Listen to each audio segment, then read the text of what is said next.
Good evening and welcome to Tuesday night's debate in the company of Ryan Mason and Liam Rosenior. Spurs cruise into the quarter-finals, but should they now prioritise the Champions League over the Premier League? On the losing side tonight, that Jadon Sancho could become England's most expensive footballer. Why is he being talked about in the £100 million bracket? And there was no starting place again for Gareth Bale as the holders Real Madrid crash out. What's gone wrong for the Welshman? Bolton shut their training ground. Problems too at Blackpool, Coventry and Port Vale, amongst others. Why so many troubled clubs? As ever, we'd like you to get involved. Tweet us at Sky Sports PL. This is The Debate. Ryan, I'll start with you. That was nothing short of an excellent performance from Tottenham, wasn't it? Yeah, it was fantastic. I mean, the job was done in the first leg. To take a 3-0 lead over there is a massive comfort zone for them. And, I mean, the approach in the first 20, 30 minutes was un-Tottenham-like. They sat off and it wasn't their natural game, but the result in the first leg afforded them to do that. And I think the second half, their game management was incredible. I mean, they obviously got the goal, but not only that, they looked secure and they knew what they was doing. And it's a really positive result for them. Is there even more reason to compliment your old side, the fact that they had to play a game which is alien to them, if you like? Yeah, I mean, they would have been silly to open up because you've got a 3-goal lead. You have to protect it, and very rarely Tottenham go to teams, whether it's City, Arsenal, wherever they go, and sit off and play a game like that. So it was unknown to them. They conceded a few chances in the first half, but Hugo Lloris pulled off some magnificent saves. There was a few blocks there, and the second half, when the game opened up, they was allowed to play their normal game, and they created numerous chances, and they deserved the win tonight, I thought. Liam, of course, quarter-finals is the furthest they've ever been in 10-11. Could they go further?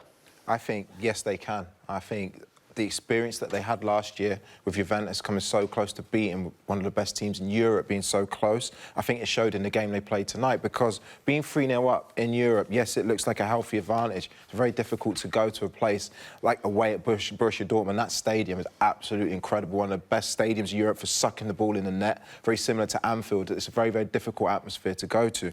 And I was really impressed with the way that Pochettinos set the team out, because he went 5-4-1. They played a complete different way than they normally did. They didn't go and press high. They sat in and waited for the counter-attack. Harry Kane scores from the counter-attack. So they're showing that they're growing as players, they're growing as a team. And for all the talk of, yes, that in the league things haven't been great, they've got a fantastic opportunity to really go as far as they can in what is the biggest competition in the world for me. So, although even fourth spot isn't nailed on as yet, should they prioritise Champions League over Premier League? I don't think it's a case of prioritising one, personally. The club need Champions League football. So I think if they did prioritise the Champions League and didn't finish in the top 4, then that's bad for the club. That's bad for the football club. They're going into the new stadium, for the players, the manager, everyone. The football club need Champions League football. So I think it's just a case of managing players to be ready to compete on all fronts. I see the manager said a few things about the Premier League and the FA trying to help the English clubs to go further in these competitions. For me, that's what the priority should be in this country, because we all want to see the English teams go far and win the Champions League, but it shouldn't be at the cost of sacrificing your league form. Well, I mean, that is an argument that's been used on many occasions before. I mean, what Pochettinos is saying there, he wants the same as any manager. He wants to give his team the best possible chance. He wants it to be a level playing field. But the fact is, in this country, it's a different model to European countries. So they are slightly handicapped on some occasions, but there was no sign of that tonight, was there? No, I mean, they managed the game incredibly well. There was moments, and like Liam said, if Borussia Dortmund would have scored early on, the crowd, the atmosphere, the mentality, the mindset is completely different. But in crucial moments, Hugo Lloris pulled off some massive, massive saves, and that allowed them to come out the second half and play a completely different game. And when they got that goal up, I mean, the tie was done and dusted after that. And another well, an absolutely stonking performance. Jan Vertonghen once Outstanding. again. He shows last week, or the 2 weeks ago in the first leg, his attacking capabilities for that cross for that goal, which was absolutely... If Ryan Giggs puts that cross in back in 10 years ago, this is what an outstanding cross it is. Today's defending his box makes an unbelievable last-ditch tackle in a key moment of the game, 25 minutes in, because if Borussia Dortmund score then, the Westfalen Stadium, the atmosphere is incredible. I saw Borussia Dortmund come back into Real Madrid being 3 goals down under Klopp, because that is one of those stadiums similar to Anfield, unbelievable stand, atmosphere. For Tottenham to go there, play the way they did, and quell that, I think they would have enjoyed tonight because they have been under pressure in the league. It's a different field of Champions League, and they look like they thrived in that. Harry Kane, again, got a full 90 minutes in, looks getting sharp and sharp, a great finish for the goal.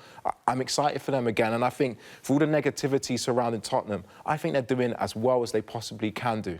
With the manager that they've got, with the players, with the lack of recruitment that they've had this year, I think they're way below par, if you're speaking in golf terms. I think they're miles ahead of where they should be to be challenging Manchester City and Liverpool. I think we need to appreciate the job that he's doing there, because they're absolutely outstanding. Ajax went and beat Real Madrid today.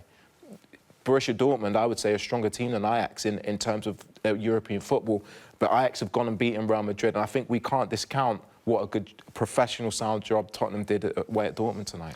So you're absolutely dismissing my thoughts that he might have to prioritise, because there'll be occasions where he's got to make a choice, a player where he might be a risk to play an A game and miss out on the next one. Jeff, I think we've seen with Mauricio Pochettino, he's probably one of the best at rotation. I mean, we see with Liverpool this year, Klopp's played his strongest team pretty much every game. I mean, in the Premier League, the Champions League, the front three, that haven't changed much, whereas Tottenham are one of the teams where the manager changes the back four, the back five a lot, the midfield rotate. Harry Kane is probably the only man, when he's fit, starts every single game from the outfield point of view. So I think the manager will just carry on doing what he's doing. He'll make changes. I'm sure for the Premier League game at the weekend, there'll be 2 or 3 changes, but the fact they've been doing that all season, it won't affect them as much as other clubs. Now, also, Mauricio Pochettino has made progress in every season he's been at Tottenham.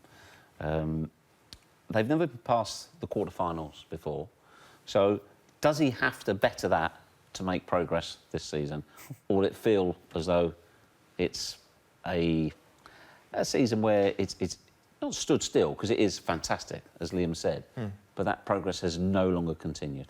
No, not for me. I mean, they haven't recruited, they've had no new additions, and like Liam said, I think they're punching above their weight. They've done an incredible job, and let's not forget, they're actually playing away from home. They're playing at Wembley, which isn't their home. So, like I said, the priority for Tottenham Football Club has to be to have Champions League football in that new stadium. And like I said, once you get to the quarter-finals of the Champions League, then any team can win. It's pretty much a level playing field, and it's those minor details that get you through. You might need a little bit of luck at times, but all the teams going into the last 8 of the Champions League can win it.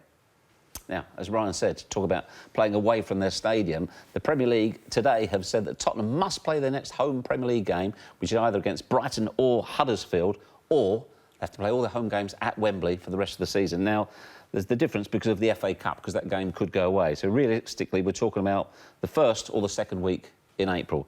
Gut feel, do you think the stadium will be ready? Yes, I'm more optimistic than if you would have asked me. We have heard this a few times. Yeah, well, I mean, the feeling, I mean, there's a few whispers that potentially it could be there. I mean, you're at the club, you take the youngsters there. Do you get the vibe that it's ready imminently? Yes, I mean, more so than I have done previously. Like I say, I'm hoping that will be the case. I mean, the club in their mind were thinking of the Champions League quarter-final in a new stadium, and hopefully we're all on track for that. And what a great occasion for the football club to be going into a quarter-final of the Champions League in a new stadium. So it could be that little extra 5 or 10% the club need.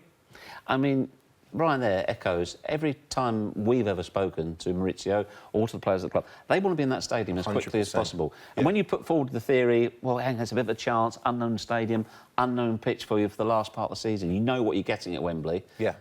They're not having it at all, are they? They want to be in They wanna be ASAP. in. I think they see it as a psychological edge. I think the amount of work that's gone into that stadium, the amount of talk, how excited the fans are. I've seen the plans for the stadium. I've had the fortune of going there, but the day looks absolutely incredible, and it can give you that lift. And they're still fighting now. They're fighting Manchester United coming hot on their tails. Chelsea beat them in the last game. Arsenal, really good performance at Wembley. It's going to be an unbelievable race for that top four. So every team's looking for that extra edge to get them over that final hurdle, and Tottenham will be the same. Mauricio will know maybe the top two's gone, but we need to guarantee that fourth position, and there are 3 teams now who are really looking to hunt them down. So they're looking to get in the stadium and try and have that psychological boost of having that when you get that new feel going into a stadium, you get a lift in terms of the atmosphere, the plans of the stadium, the stands look like they're really close to trying to recreate White Hart Lane, which I thought was an unbelievable venue for football. So I think the sooner they get in, the better, and I think it will help them in the short term and the long term. Well, the reports are it's actually very similar to tonight's opponent's stadium, isn't it? In that very close to the pitch, their own version of the yellow wall, and acoustically sensational. Yeah, the chairman, and fair play to him. I mean, he's worked very, very hard to create a football atmosphere in a new modern stadium, which I feel you don't usually get nowadays. I think the new stadiums it's more of an arena. It's not that football feel, but I've been fortunate enough to be there a couple of times, and I mean, walking out the tunnel in an empty stadium, just looking around, it gives me tingles. It's going to be a special place, and like Liam said, the stadium tonight at Dortmund is one of the best in Europe, and I've been fortunate enough to play there, but for me, this new Tottenham stadium is a league above that. Results of late in the league haven't been great by Tottenham's standards. How much will tonight's performance and result put, if you like, a bit of swagger back into their stride? I think from everyone else on the outside, I think it kind of stops that rot. It's a fantastic win, but the players, the squad, the management, everyone within the club, they trust what they're doing. They have full faith in what they're doing, and they wouldn't have panicked. I mean, obviously, they'd have been bitterly disappointed the way that the last week went, obviously losing 2 games and drawing 1, but they would have been keen to bounce back and get a good run of form to finish the season off. I remember speaking here 2 or 3 weeks ago, and we were talking about can Tottenham maintain a challenge for the Premier League. Now, I'm sure every Tottenham fan wants that. They want that. But the speed that Liverpool and Manchester City are gaining points, and we were saying, they could only be 5 points, 2 points behind them. For Tottenham's squad, with the budget that they're working with and the players that they've recruited over the last 2-3 years, to even be thinking of challenging Manchester City and Liverpool, for me, is nothing short of a miracle. I don't understand how Tottenham fans... That challenge is over. Their challenge right now is top 4. But exactly, and that's a realistic challenge, which for them is par. But I was getting frustrated because I don't know how Tottenham supporters can expect miracles to happen. I think it's miracle stuff. I think for them to be in a position to even challenge the budget of Manchester City, the budget of Liverpool, their scope to go and spend on Liverpool, we need a goalkeeper in the centre-half. We'll go and sign the best defender in the world and probably one of the best goalkeepers in the world. Tottenham aren't at that financial level. So I think there needs to be an element of reality. Long term, they have a huge issue, Tottenham, because they need to make a decision of, are we going to challenge with those clubs financially, because they have to break the wage structure. That causes problems in itself. I want them to do it, and I want them to do it at Pochettinos, because I think he's done an incredible job in the circumstances he's been given. An absolutely incredible job. Do you worry... in the run-in, 2 things. One, they've got to go away to both City and Liverpool, and also the squad you talked about, have they got the depth? This is the worry for me, and I always back Tottenham in terms of, I don't think recruitment is always the big answer to a question in terms of, we need to go out and spend, we need to go out and spend. I think having a stability, a key way of playing, is just as, if not more important for a football club. But there comes a point, come April, come May, we've seen Harry Kane have injuries, Dele Alli having a key injury. They're key players. They've got big games coming up, and we're talking about prioritising. Now, for me, you can't afford to prioritise, because being in the Champions League financially puts Tottenham on a footing where they need to be in terms to challenge and get their squad to where it needs to be to challenge for the title. So they just need to keep going at full tilt, and they need an element of luck. Where I look at Liverpool and Manchester City and their squads, they don't need luck. They have world-class players ready to come in if they have injuries and then fill in. They don't have that at Tottenham for me. You agree with that? I don't know. I agree with the sense that buying players isn't always the answer. Yeah. No. But I think what it can do, bringing someone in can potentially raise the performance of other players that might get into a comfort zone of knowing they're going to start and rather than having someone behind them pushing them. So I think the club need to invest. Yeah. I really do. For them to go to the next level, the new stadium, they need to invest. They need to strengthen the squad, that's for sure. Realistically, where can Tottenham improve that side with the budget that they have? Like, I can't... So if you look at the attacking players, Eriksen, Ali, Kane, Son has been absolutely on fire. To go to that next level, you're going to have to spend... We're talking about Sancho being £100 million. What value is Harry Kane, Dele Alli, Eriksen, Son? They're up in 150, 200 million pound bracket right now in this transfer market. So for them to improve the squad is so difficult for them and on a financial level. If you bring in a player of that calibre, he has to play. They're going to want wages accordingly. And then you've got the existing squad can say, hang on a second, we got us here, you need to sort us out as well. Yeah, well, this is where Liam just touched upon it. You might need to change the structure of the football club. The average wage probably needs to go up, and hopefully moving into that new stadium will allow that.